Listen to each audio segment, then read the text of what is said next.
Hello friend. आज मैं insurance sector के बारे में बात करने जा रहा हूँ। इंश्योरेंस सेक्टर कोविड-19 के बाद काफ़ी अट्रैक्टिव सेक्टर हो गया है। हर किसी को डर सताने लगा है कि आगे क्या होगा, तो सेफ्टी के लिए इंश्योरेंस प्रोडक्ट काफ़ी बिक रहे हैं। 20% जो है डिमांड बढ़ा हुआ है इंश्योरेंस सेक्टर का। तो आज के क्षेत्र में जब एफडी का रेट जो है सो गवर्नमेंट धीरे धीरे कम करते जा रही है, 5% तक एफडी का रेट आ गया है। फिक्स डिपॉजिट क्योंकि रेपो रेट घट रहा है तो एफडी का रेट घट रहा है। उस कंडीशन में जो इंश्योरेंस है उसका प्रोडक्ट काफ़ी अट्रैक्टिव हो गया है।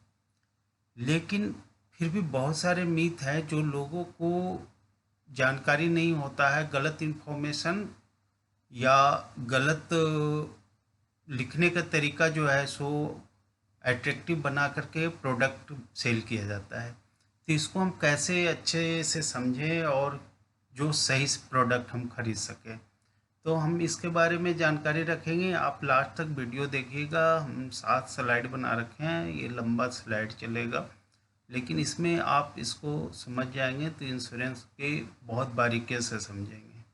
बहुत आप खुद जो है इंश्योरेंस प्रोडक्ट सेल करना शुरू कर देंगे। सबसे पहले कुछ टर्म्स होते हैं जो समझ में नहीं आते।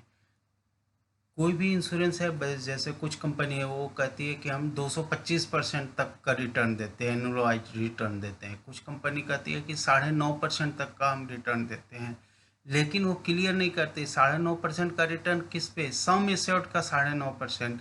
अब सम एश्योर्ड मान लो कि 2 लाख रुपया है, अब 9.5% देंगे। कब देंगे वो 9.5%? पहले आप 10 साल आप दो। शुरू के 10 साल तो आपसे पैसे लिया, उसमें तो कुछ दिया नहीं, बाद में आपको 9.5% दे रहे हैं, तो शुरू का 10 साल का इंटरेस्ट क्या हुआ? तो 9.5% तो एक्चुअल रिटर्न हुआ नहीं। तो ये ऐसे सिचुएशन में सेम चीज़ है कि अब 225% का रिटर्न देते हैं या 200% का रिटर्न देते हैं। शुरू में आपसे 12 साल पैसे लेंगे, बाद में उसी पैसे का आपसे 1 लाख लिया तो 12 साल के बाद फिर 2 लाख रुपया देंगे, तो डबल तो दे रहे हैं पैसे, लेकिन क्या उसका फिर एक्चुअल रिटर्न क्या हुआ? तो इसी चीज़ को हम आईआरआर, सब बहुत सारे प्रोडक्ट है, एलआईसी के प्रोडक्ट का आईआर निकाला है हमने, एचडीएफसी के प्लान का कुछ आईआरआर निकाला है हमने, आईसीआईसी प्रूडेंशियल का आईआरआर निकाला है। तो हम 3-4 जो है एग्जांपल आपको यहाँ पे देंगे, जिसमें कि आप देखेंगे कि आईआरआर किस प्रोडक्ट का अच्छा है। जिस प्रोडक्ट का आईआरआर अच्छा है वो एक तरह से इन्वेस्टमेंट के लिए अच्छा प्रोडक्ट है, लेकिन इसमें भी टर्म्स एंड कंडीशंस होता है कि आईआरआर तो अच्छा है लेकिन कोई 20-21 साल के लिए आपका पैसा ले रखा है, अब किसी ने 10 साल के बाद ही देना शुरू किया, तो फिर इसमें भी कंपेयर नहीं कर सकते कि अब कोई आईआरआर यदि 20 साल के प्रोडक्ट आप उसको 1 रुपया भी नहीं 20 साल तक मिला है, अब उसकी आईआरआर अच्छा है, तो इसका ये मतलब नहीं कि जो 10 साल आपने पैसा दिया उसका आईआर थोड़ा कम भी था तो उससे ख़राब प्रोडक्ट हो सकता है। तो ये सब चीज़ों को देख करके जब इस पूरे चीज़ को आप देखेंगे तो आपको समझ में आएगा कि कौन सा प्रोडक्ट हमें ख़रीदना चाहिए और कौन सा प्रोडक्ट को आपको अवॉइड करना चाहिए। तो चलते हैं, सबसे पहले कुछ टर्म्स है उसको समझें। हमने कुछ टर्म्स बना लिया इंश्योरेंस के, ये टर्म्स जनरली समझ में नहीं आता यदि आप इंश्योरेंस लाइन के नहीं हैं तो। सबसे पहला है participating non linked with profit plan. ये क्या होता है? पार्टिसिपेटिंग और नॉन पार्टिसिपेटिंग दो होता है। पार्टिसिपेटिंग जो शेयर मार्केट में पार्टिसिपेट करता है, या शेयर मार्केट में भी दो टाइप का, एक होता है इक्विटी मार्केट और एक होता है डेट मार्केट। डेट मार्केट में तो फिक्स्ड रेट होती है, जैसे एफडी का रेट होता है उस हिसाब से होता है, लेकिन उसमें भी रेपो रेट का इफेक्ट पड़ता है। जब रेपो रेट गवर्नमेंट कम करती है तो जो डेट रेट होता है ऑटोमेटिक बढ़ जाता है, लेकिन जब रेपो रेट बढ़ा दिया जाता है तो डेट का रेट जो है घट जाता है। तो इसका इम्पैक्ट जो है participating non link with profit plan में पड़ता है। जैसे हम, आपने सुना होगा एलआईसी का एंडोमेंट प्लान, जीवन आनंद, जिंदगी के साथ भी जिंदगी के बाद भी इसका आते रहता है। तो ये क्या है? पार्टिसिपेटिंग नॉन लिंक प्लान है। मतलब ये प्लान ये पार्टिसिपेट करती है, डायरेक्ट इक्विटी मार्केट में नहीं करती है, डेट मार्केट में करती है। डेट मार्केट और इक्विटी मार्केट में अंतर क्या है? इक्विटी का परफॉर्मेंस वो निगेटिव भी जा सकता है, डेट मार्केट में निगेटिव होने के चांस शुरू के सालों में हो सकता है 1 आध साल तक का, लेकिन लंबे अवधि के लिए नहीं होता। 7 से 8%, 10% तक का रिटर्न आने का चांस होता है इसमें। तो participating long with profit plan, एक तो ये हुआ। एक हुआ नॉन पार्टिसिपेटिंग, जिससे मार्केट से कोई लेना, डेट प्लान से कोई लेना देना, ना इक्विटी से कहीं लेना देना है। वो क्या करते हैं, या तो एफडी में पैसा लगाते हैं या कहीं वैसे जगह पैसा लगाते हैं जहाँ से कि एक फिक्स रिटर्न आता है। Participating linked plan, participating link plan में तो जो कम्प्लीट, खास करके यूलिप जो प्रोडक्ट होते हैं, जो आप जो देखोगे एक यूलिप प्रोडक्ट होता है, ये इक्विटी मार्केट में भी पैसा लगाता है। जो लिंक्ड प्लान है, एक था पार्टिसिपेटिंग लॉन्ग लिंक प्लान, वो होता है डेट मार्केट में लगाता है। पार्टिसिपेटिंग लिंक प्लान मतलब वो इक्विटी मार्केट में पैसा लगाता है। Non link without profit plan, ना तो किसी तरह से लिंक है ना प्रॉफिट है, ये टर्म प्लान को ऐसे प्लान कहा जाता है जिसमें कि सिर्फ इंश्योरेंस होता है।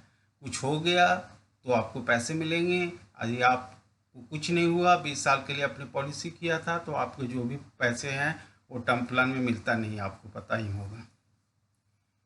लेवल सब सम एश्योर्ड अमाउंट, अब इसमें जो जब रिटर्न भी मिलता है, मान लो किसी की डेथ हो गई टर्म प्लान में, तो उसमें भी कंडीशन होता है कि पहले ही फॉर्म जो फिलअप होता है तो भरवाया जाता है कि आप लेवल सम एश्योर्ड अमाउंट, मान लो कि आपने 20 लाख की पॉलिसी ली, तो पूरा पैसा आप एक ही बार चाहते हो कि आपका ऐसा भी है कि शुरू के 5 साल में डेथ हुआ तो आपको कुछ पैसे कम मिलेंगे, लेकिन बाद के यदि 10 साल या 15 साल के बाद हुआ तो आपको पैसे सम एश्योर्ड से ज़्यादा मिलेंगे।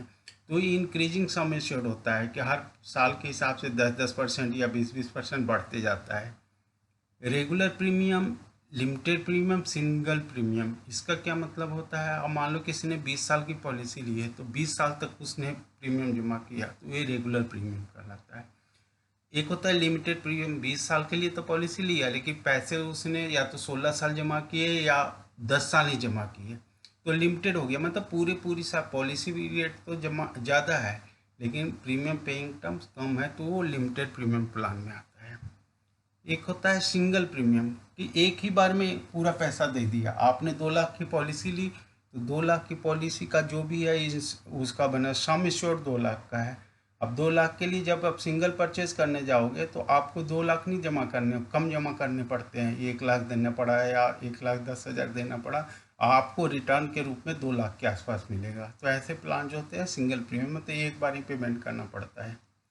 पेडअप, पेडअप क्या होता है, कभी कभार क्या होता है, आपने 20 साल के लिए पॉलिसी ली, आपने 7 साल पैसे दिए, उसके बाद पैसे दे नहीं पाए, तो बहुत सारे लोग पेडअप करवा लेते हैं कि ठीक है हम आगे नहीं इसको भरेंगे, लेकिन जो अमाउंट हम भी खड़ा है, क्योंकि जब सरेंडर करते हैं तो कम पैसे मिलते हैं। पेडअप करने से क्या होता है कि आपको पैसे तो 20 साल के बाद ही मिलेंगे, लेकिन आपके पैसे कटने के चांस नहीं है, आपको जो 7 साल का बोनस है वो भी पूरा मिलेगा। तो आप, बहुत सारे लोग पेडअप करवा लेते हैं।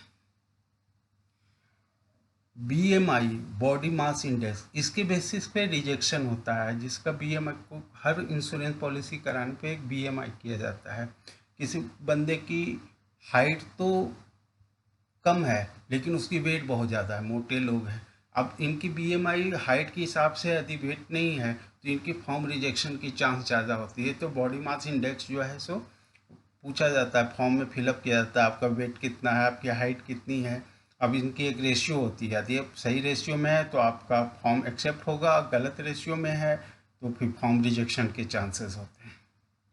पीपीटी, पीपीटी और लिमिटेड प्रीमियम दोनों का लगभग एक ही है। प्रीमियम पेइंग टर्म्स, मैंने बोला था ना कि पॉलिसी ईयर हो गया 20 साल का और पेमेंट हमने किया 15 साल तक, तो ये पीपीटी कहलाता है। प्रीमियम पेइंग टर्म की जो पीपीटी है वो 15 साल का है। ये आईआरआर, इसी पे मेरा पूरा फोकस है, आईआरआर पे आज, कि हर इंश्योरेंस कंपनी का जो आईआरआर काफ़ी कम कंपनी बताते हैं, क्योंकि आईआर का रेट कोई आदि 9.5% सम एश्योर्ड बोल रहा है, उसकी आईआर जो है 5% के आसपास में होगी या 5.5 होगी। तो आईआर का जो वैल्यू होता है कम होता है, एक्चुअल रिटर्न यही होता है, क्योंकि 9.5% जो दे रहा है वो 10 साल तक तो आपको कुछ नहीं दिया, 11वें साल में आपको फिर 9.5% सम एश्योर्ड का 11वें साल के बाद दे रहा है। तो जो शुरू के साल में नहीं दिया, इसके लिए एक इंटरनल रेट ऑफ रिटर्न निकाला जाता है, इसको आईआर कहते हैं कि फर्स्ट ईयर से जो 20 साल तक हमारा पैसा पड़ा रहा या 12 साल तक पैसा पड़ा रहा, तो एक्चुअल रिटर्न क्या है, तो एक्चुअल रिटर्न को ही आईआर कहते हैं। कुछ टाइम ऐसे आते हैं कि जैसे पॉलिसी आई आपको, एचडीएफसी के संचय प्लस प्लान में आप देखोगे 4 टाइप की पॉलिसी वो बेचते हैं। तो उसमें जो 2 पॉलिसी है, एक लाइफ लॉन्ग इनकम ऑप्शन होता है, एक HDFC long term income option होता है। लाइफ लॉन्ग और लॉन्ग टर्म, इन दोनों में अंतर क्या है? लाइफ लॉन्ग मतलब जब तक 99 साल तक आपको पैसे मिलेंगे, एक तरह से पेंशन प्लान जैसा बनाया हुआ है।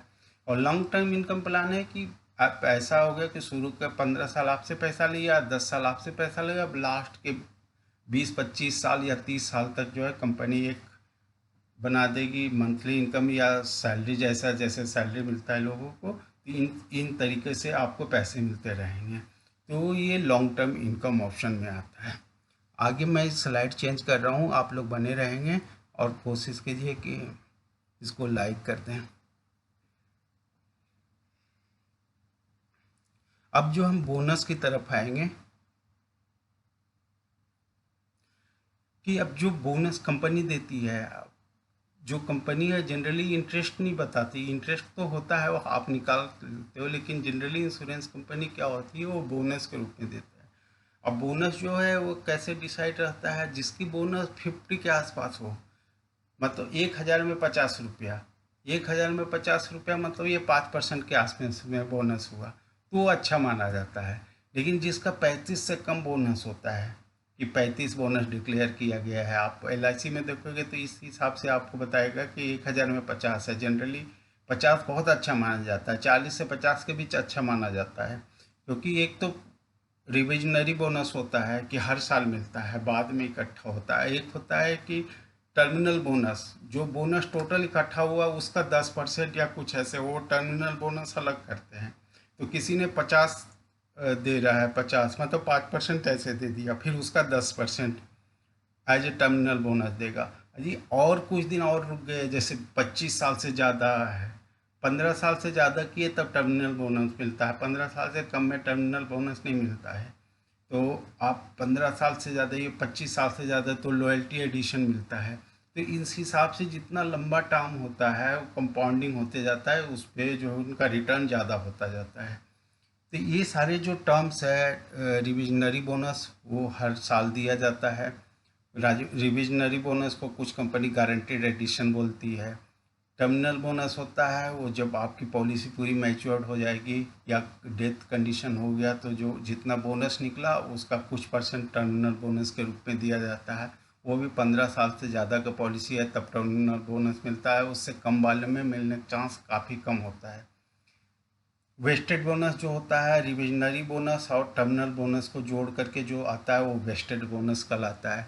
लॉयल्टी एडिशन को मैंने बताया, यदि बहुत लंबे टर्म का कोई पॉलिसी है, खास करके एलआईसी पहले दिया करती थी, आजकल तो लॉयल्टी एडिशन दिया नहीं जाता, फिर भी कुछ प्लान में अभी देती है जिसमें 25 साल से ऊपर पैसा लगा हुआ है तो उसमें लॉयल्टी एडिशन दिया जाता है।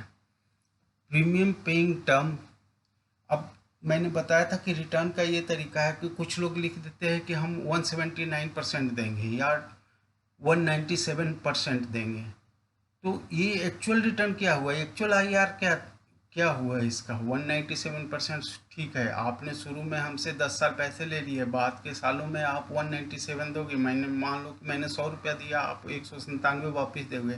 लेकिन एक्चुअल हम रिटर्न जब इसमें कैलकुलेट करेंगे, 5% हुआ, 7% हुआ, 10% हुआ, क्या हुआ, तो इनसे जो है काफ़ी कंफ्यूज रहते हैं। देखने में ये अट्रैक्टिव लगता है, लेकिन ये जनरली जो होता है 197% जिसका 200% के आसपास है, आप कैलकुलेशन करोगे तो ये 5 से 6 के बीच में ही आता है। मोस्टली प्लान इंश्योरेंस का जो है 5 से 6% का रिटर्न देती है।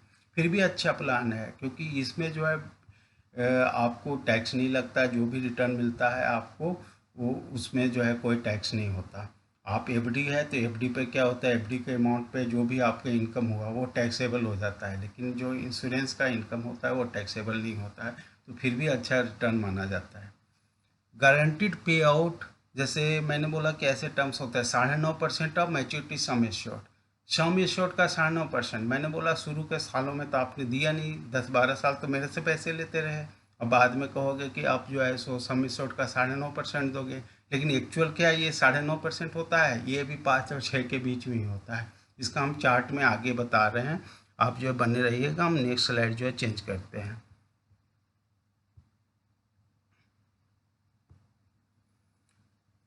अब जो है दो टाइप की कंपनी इंडिया में, LIC जो लाइफ इंश्योरेंस कॉरपोरेशन है, और बहुत सारे प्राइवेट प्लेयर्स हैं।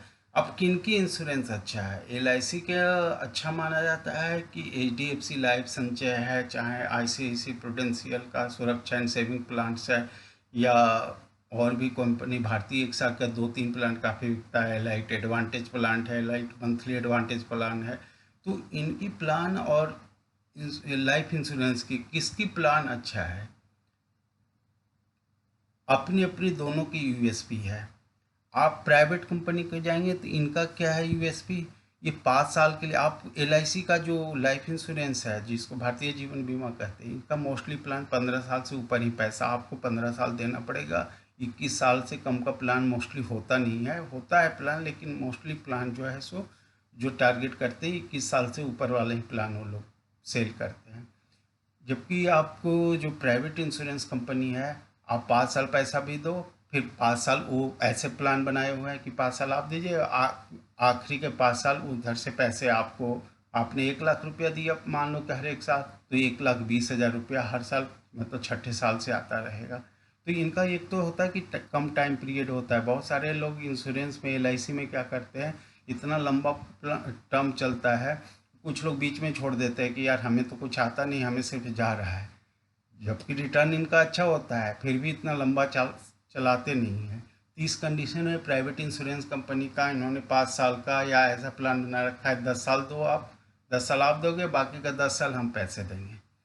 या जैसे HDFC संचय में है कि 5 साल आप दीजिए, फिर 1 साल का कूलिंग पीरियड रखेगा, छठे साल से पैसे वापस आएगा 5 साल। तो इन दोनों में ये अंतर है कि जो प्राइवेट इंश्योरेंस कंपनी होता है, इनकी पेइंग टर्म जो होता है शॉर्ट होता है, कम कम समय के लिए होता है, इसलिए IRR भी इनकी कम होती है। क्योंकि आप तो 5 साल के लिए दे रहे हो, छठे साल से पैसे ले रहे हो। एक का है कि आपने LIC में 20 साल तक पैसा जमा रखा है, उसके बाद 21वें साल के बाद आपको पैसे मिलेंगे। और LIC भी जनरली 20 साल नहीं बेचता, 21 साल में 21 साल आप देखोगे कि होता है, क्योंकि 21वें साल में उनकी जो बोनस होती है ना, यदि 20 साल में 45% बोनस देते हैं, तो 21 साल आप रखोगे तो 5% बोनस हर एक साल बढ़ जाता है। इसलिए 1 साल का डिफरेंस होता है। ज़्यादातर प्रोडक्ट 21 साल के लिए ऐसे सेल किया जाता है। तो दोनों की अपनी यूएसपी है, दोनों अपनी जगह पे सही है। इसलिए हम ये नहीं कह सकते कि LIC के प्लान काफ़ी अच्छा है और प्राइवेट इंश्योरेंस कंपनी का ख़राब है। दोनों की अपनी लोगों की सहूलियत के हिसाब से दोनों प्लान अच्छे हैं। नेक्स्ट स्लाइड की तरफ चलते हैं।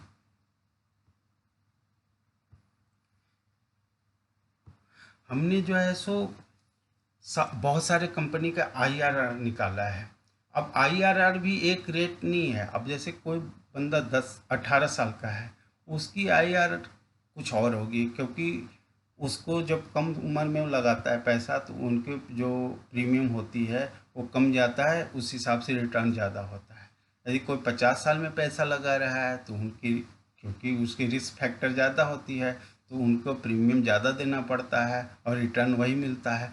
तो उनका रेंज भी है, इस हिसाब से डिफ़र करता है। तो एक सिंगल नहीं होता। 30 साल की उम्र के लिए जो रेट IRR होगा, वो प्राइवेट में फिर भी एक ही जैसा होता है, क्योंकि उनका ऐसे टारगेट होता है कि 5 साल तक आप 1 लाख दो। अब क्या होता है, जो कंपनी वो बताते हैं प्राइवेट वाले, वो GST जो 4.5% लगता है, या बाकी मंथ में जो है सो 2.25% लगता है, उसका वो कभी नहीं बताते, क्योंकि वो GST गवर्नमेंट के पास चला जाता है। तो जो वो IRR कहीं पे, जैसे जीवन संचय प्लान में IRR डिक्लेयर किया हुआ है उनके प्रोस्पेक्टस में, वो 5 पॉइंट समथिंग 8 के आसपास में आया, 5.65 के रूप में बताया है। उसमें GST अमाउंट नहीं लिया है। यदि GST को ले लेते हैं तो ऑटोमेटिक, और 10 साल तक हम GST पे किए तो कुछ जो है रेट ऑफ इंटरेस्ट उसमें कमेगा। तो आप देखो HDFC लाइफ संचय प्लान में गारंटीड इनकम, मैंने बताया कि 4 टाइप के प्लान है, लेकिन गारंटीड इनकम में जो है सो ये इनके रेट ऑफ रिटर्न जो है 5.07 से 5.65 के डिफरेंस में, वो पॉलिसी टर्म पे डिपेंड करता है। कोई 5 साल के पेइंग टर्म है, किसी में 10 साल का पेइंग टर्म्स है, या किसी का 12 साल का पेइंग टर्म है, तो उसमें अलग यदि लंबा पेइंग टर्म है तो रिटर्न भी अच्छा होता है। कम पेइंग टर्म है तो क्योंकि आपको पैसे जल्दी वापस मिल रहे हैं तो उनके रेट ऑफ रिटर्न कम होते हैं। इसमें आप देखोगे कि एलआईसी के प्रोडक्ट पे आईआरआर वैल्यू ज़्यादा है, क्योंकि ये लंबा टाइम तक 20 साल 21 साल तक इनके प्रोडक्ट जो है सो रहते हैं, तो इसलिए रिटर्न इनका ज़्यादा होता है। इनकी कंपाउंडिंग होती है, इसमें टर्मिनल बोनस बनता है, एडिशन बोनस भी मिल जाता है। लेकिन जो प्राइवेट कंपनी है उनकी कम होती है, क्योंकि 5 साल के प्लान में जनरली टर्मिनल बोनस नहीं देते, रिविजनरी बोनस ही ओनली देते हैं। तो और लेकिन गारंटीड वर्ड लिखा रहता है। एचडीएफसी लाइफ संचय का प्लान को ज़्यादा बिकते हैं कि उन्होंने गारंटी दिया कि ये तो मिलेगा ही। जो एलआईसी प्रोडक्ट है आज जो दे रहे हैं उसके हिसाब से आगे हो सकता है कम भी सकता है ये, या ज़्यादा भी हो सकता है। यदि कंपनी परफॉर्मेंस अच्छा हुआ तो बोनस ज़्यादा भी हो सकता है। तो इसमें बहुत सारे प्लान है। एलआईसी जीवन लाभ, इनके जो एलआईसी प्लान है वो सबसे ज़्यादा इसमें इसका ही आईआर होता है, लेकिन इसमें जो डेथ बेनिफिट होता है वो कम होता है। इसमें डेथ बेनिफिट दूसरे प्लान के तुलना में इसमें कम पैसे ही, जनरली इन्वेस्टमेंट पर्पज से ही बनाया गया है। तो एलआईसी का जिसको सिर्फ इन्वेस्टमेंट के लिए ही लेगा, एलआईसी का जीवन लाभ जो है सारे में सबसे ज़्यादा आईआरआर इसकी है। 7.04 होता है, यदि सही से आपको निकालो तो 6.5 से 7.04 के बीच में है इसका, जो कि आजकल के डेट में एफडी पे 6% का रेट ऑफ इंटरेस्ट है, 5.5 हो गया, ये 7 दे रहा है, वो भी टैक्स फ्री है, तो काफ़ी अच्छा है। वैसे ही आईसीआईसी प्रू सेविंग एंड सुरक्षा लिमिटेड, भारतीय एक्सा का सिक्योर प्लान है, एलआईसी जीवन आनंद है, एगोन लाइफ का पॉस ग्रिप प्लान है, इसकी भी आईआर ठीक है, 5.80 के आसपास में है। इसकी सबकी रेंज है, क्योंकि हर उम्र के हिसाब से इनकी रेंज चेंज होती है। उम्र और पेइंग टर्म के लिए अलग अलग रेट है, वो मैं आगे के स्लाइड्स में भी समझा रखा हूँ। अब मनी बैक प्लान जो होता है, जैसे एलआईसी के और भी प्लान में मनी बैक प्लान की रिटर्न कम होती है, क्योंकि उसमें बीच में पैसे आ जाते हैं। तो मैं आपको दिखाता हूँ कुछ स्लाइड्स में जो हमने दिखा रखा है यार निकाल करके हर प्लान की। जैसे एलआईसी के जीवन लाभ है, इसमें हमने 12 लाख का, हर किसी का 12 लाख का सम एश्योर्ड रखा है कि 12 लाख रुपया का।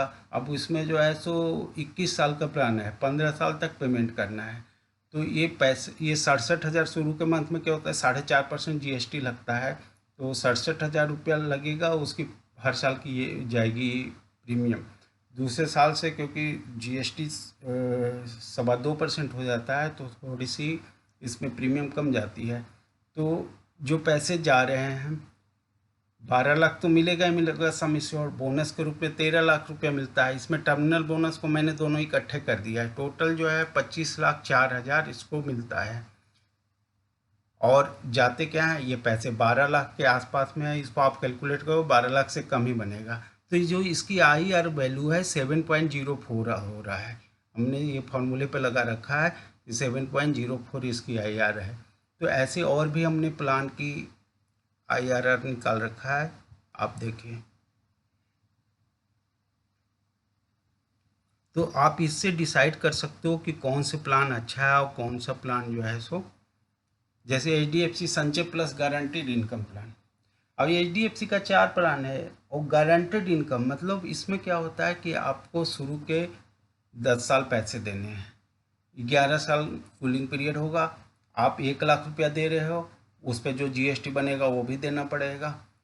तो 1,04,000 पहले साल में, 1,02,000 समथिंग जो है दूसरे साल में, ऐसे करके 10 साल लिया, 11 साल तक कुछ नहीं मिलेगा, 12वें साल से आपको 1,97,000, क्योंकि 197% मिलता है।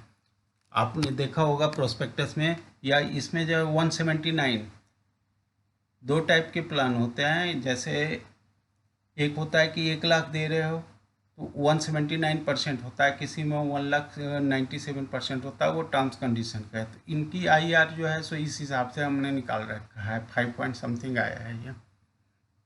वैसे ही और भी दूसरी कंपनी का आईआर है। तो कोई भी जब तक आप जो है सो किसी कंपनी की परफॉर्मेंस उसकी आईआरआर पे ही डिपेंड करती है। आईसीआईसीआई प्रू सेविंग की है, तो ये 5.78 के आसपास में है, ये भी ठीक माना जाएगा। प्रूव सेविंग, नाम से है सेविंग एंड सुरक्षा, मतलब सेविंग भी करता है, प्रोटेक्शन भी है। प्रोटेक्शन मतलब कुछ हो गया तो आपको अच्छा बेनिफिट मिलेगा। आपको मैंने बोला था कि जीवन लाभ में जो होता है प्रोटेक्शन तो है, लेकिन वो इक्वल टू होता है। जैसे 100 रुपया किसी का सम एश्योर्ड है तो 100 ही मिलेगा। दूसरे प्लान में 110% तक भी मिलता है, तो 10% ज़्यादा मिलता है जो भी होता है। एक प्लान और हमने एक और IR कैलकुलेट किया है, तो इस हिसाब से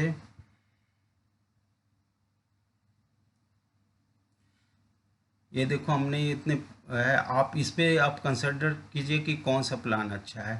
आपको होगा कि आपको वीडियो समझ में आ गया होगा। आपको मैं